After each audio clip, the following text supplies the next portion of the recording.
আসসালামু আলাইকুম রহমতুল্লাহ বরাকাতুহু। প্রিয় দর্শক, আজকে যে বিষয়টি নিয়ে কথা বলবো খুবই দুঃখজনক একটি বিষয়, যে আজকে আমাদের দেশের যুবক ভাইরা, কিছু কিছু যুবক, অবশ্য সবাই না, আলহামদুলিল্লাহ বর্তমানে অনেক যুবকরা যারা ওয়াজ নসিহাতের দিকে খুবই ধাবিত। আমি কিছু যুবকদের জন্য অবশ্যই কথাটা দুঃখজনকভাবে বলতেছি, যে আপনারা শুনছেন যে ইদানিং ঈদ উল ফিতর উপলক্ষে যেটা আমরা ওই বিষয়টা আসলেই ওই গুনাহের কাজের এবং ওগুলার নামগুলো উচ্চারণ না করলে ভালো হয়। আমার থাম্বনেলটা দেখে তো অবশ্যই বুঝে গেছেন যে আমি কোন বিষয়টা নিয়ে এবং কাকে নিয়ে কথা বলতে যাচ্ছি।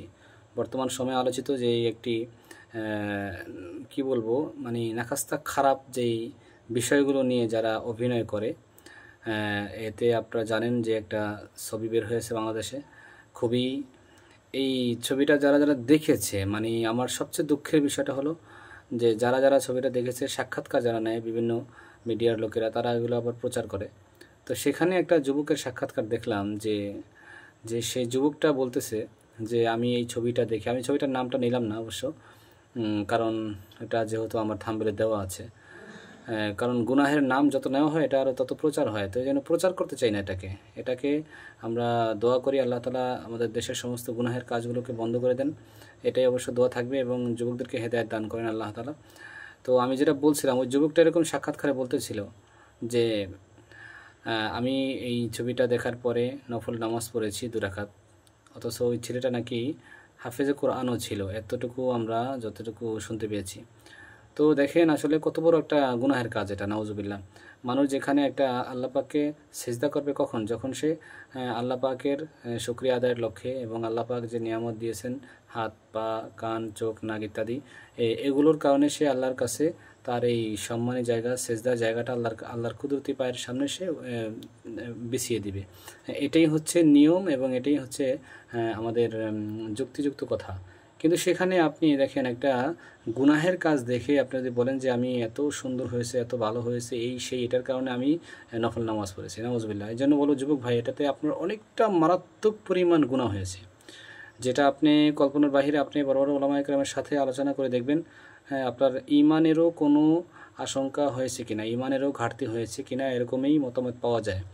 যে আপনার এই খারাপ একটা জিনিসকে এরকম ভালো বলা, উৎসাহ করা, এবং একে সাপোর্ট করে আপনি নামাজ আদায় করা, এগুলোর কারণে আপনার ইমানেরও সমস্যা হয়েছে বলে আমি মনে করি। আপনি বড় বড় আলেমদের সাথে অবশ্যই এই বিষয়টা নিয়ে আপনি আলোচনা করবেন, এবং অবশ্যই আমি আশাবাদী যুবক ভাই আপনি তওবা করবেন, তওবা করে ফিরে আসেন।